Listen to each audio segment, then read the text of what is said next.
The 21 ways to wealth.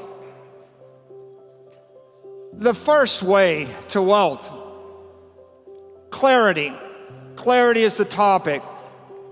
And that clarity of mind comes when you realize that Bitcoin is capital, perfected capital, programmable capital, incorruptible capital. The significance of that is every smart person, every thoughtful individual everywhere in the world is going to want perfected capital. Every one of your enemies is going to want incorruptible capital. And all of the AIs are going to want programmable capital. The demand for this is huge. What's it worth? It's worth half of everything. Half of everything. All right, welcome to The Explainer. Today we're diving into something pretty big, MichaelSaylor's 21-step plan for building wealth. And this isn't some high-level strategy for giant corporations. He specifically designed this blueprint for individuals, for people like you and me. Yeah, and Saylor is super clear about this right from the get-go. He literally says, this speech is for you. It's for the 8 billion people on the planet. So this is not some exclusive club for Wall Street insiders. He's saying this is a playbook for absolutely everyone. So, to make sense of all 21 points, we've broken them down into 5 key stages. Think of it as a journey. First, we'll cover the right mindset for wealth.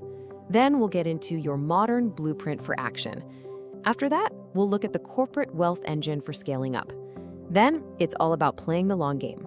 And finally, turning all that wealth into a legacy. Sound good? Let's get into it. So first up, the mindset. Before you do anything, I mean anything at all, Saylor says you have to get your head right. You need to build the right mental foundation because absolutely everything else is built on top of these next 3 pillars. It all kicks off with clarity. You have to understand what Bitcoin actually is. Saylor calls it perfected capital. So what does that even mean? Well, it's digital, it's borderless, it can't be messed with. You get the idea. Once you have that clarity, it naturally leads to conviction, this deep-seated belief that it's just, well, engineered to outperform every other asset out there over time. And when you have both of those, that's where courage comes in. The courage to actually do something with that knowledge and take what he calls intelligent monetary risk. And I love how he frames this idea of courage. He says Satoshi started this fire in cyberspace, right? The fearful, they run from it. The fools, they try to dance around it, maybe day trading it, getting too clever. But the faithful, the people who really believe in it, they feed the flame. And what does that mean in practical terms? It means you take your other assets, cash, bonds, whatever, and you convert them into Bitcoin. You're not just watching the fire, you're actively making it bigger. Okay, so once you've got the mindset down, you need a strategy for today. Not for the 1980s, but for right now. It's all about using the tools we have at our disposal in this digital age. And the number one tool he points to is, well, it's a genuine superpower, AI.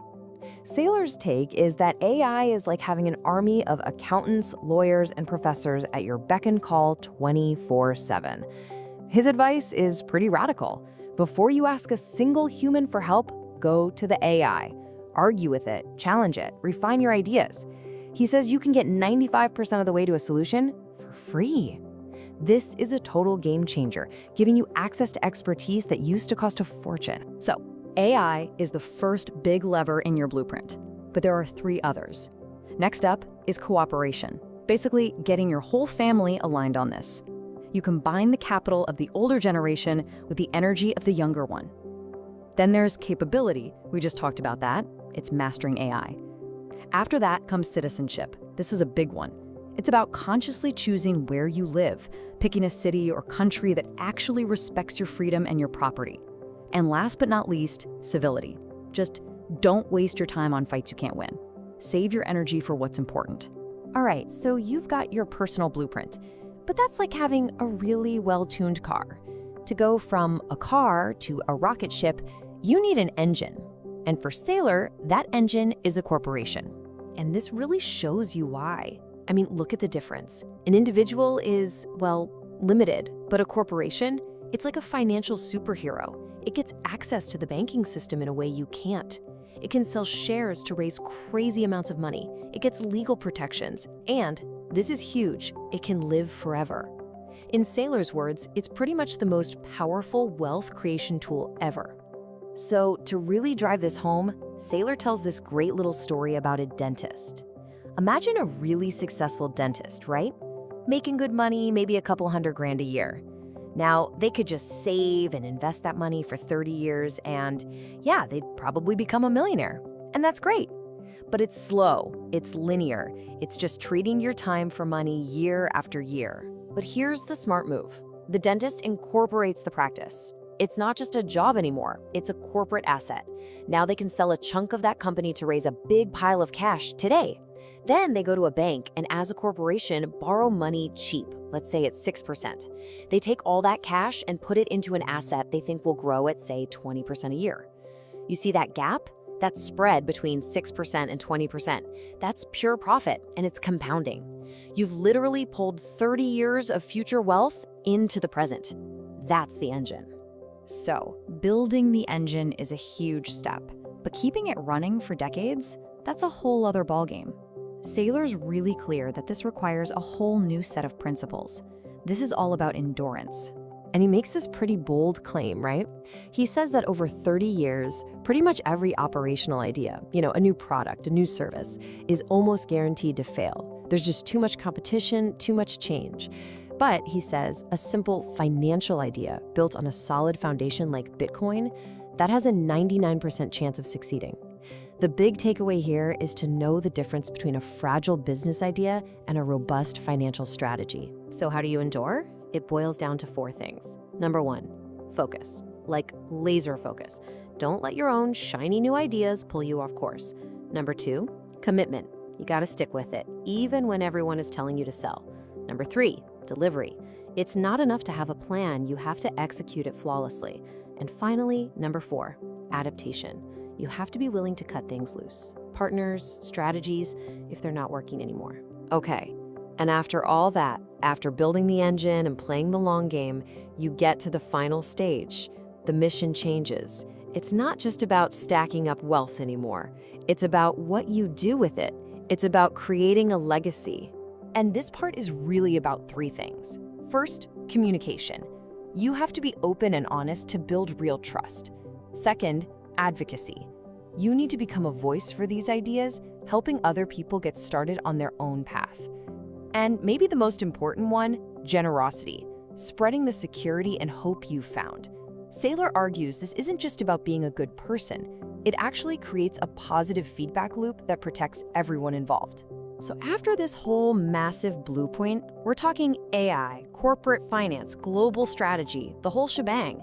Saylor does something amazing. He brings this entire grand vision right back down to earth, back to where it all started. And after who knows how many millions of pages of wisdom have been delivered to the world, I'm able to give you this speech.